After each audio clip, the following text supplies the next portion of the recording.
بەهۆی بەشداری نەکردنی ڕێژەی یاسایی دەنگدەران لە ریفراندۆمەکەی هەنگاریا کە نابێت لە 50 کەمتر بێت ئەنجامی ئەو ریفراندۆمە هەڵۆشایەوە کە ڤیکتۆر ئۆربان سەرۆکوەزیرانی هەنگاریا بۆ ڕەتکردنەوەی وەرگرتنی ئەو پەنابەرانەی کە یەکێتی ئەوروپا پێشنیازی کردووە بچنە وڵاتەکەیەوە ڕێکی خستبوو.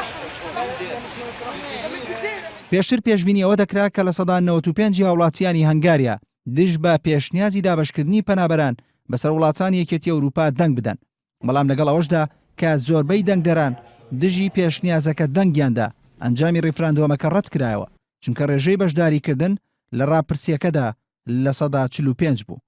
لا ریفراندۆمەکەدا کە 3,800,000 کەس تیایدا بەشدار بوون، دەنگدەران وەڵامی ئەو پرسیارەیاندایەوە کە ئایا ڕازیت بەوەی یەکێتی ئەوروپا بە زۆر هاوڵاتی بیانی بەسەر هەنگاریادا دابەش بکات بەبێ ئەوەی پەرلەمانی هەنگاریا پێی قایل بێت.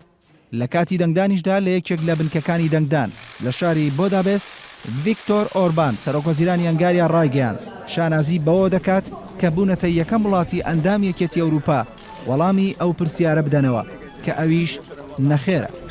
A jövő hétnek a legfontosabb feladata nem ez, hanem az, hogy Brüsszelbe elmenjek és ott tárgyalásokat folytassak. بە پێی پلانەکە یەکێتی ئەوروپا 160,000 پەنابەر بەسەر 28 ئەندامەکە یەکێتی ئەوروپادا دابەش دەکرێن کە ئامانج لێی سوکردنی بارگرانی وڵاتانی ئیتالیا و یۆنانە کە پەنابەرێکی زۆر ڕوویان لە وڵاتانە کردووە.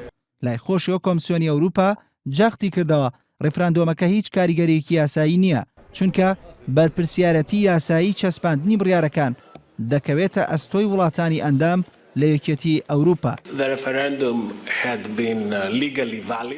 لە کاتێکیشدا ڕاپرسیەکە ئەنجامەکەی لە دژی پەنابەران بووایە، ئەوە ئەگەری زۆر دەبوو کە ڤیکتۆر ئۆربان لە هەڵبژاردنەکانی ساڵی 2018دا بۆ خولێکی تر لە پۆستەکەیدا بمێنێتەوە.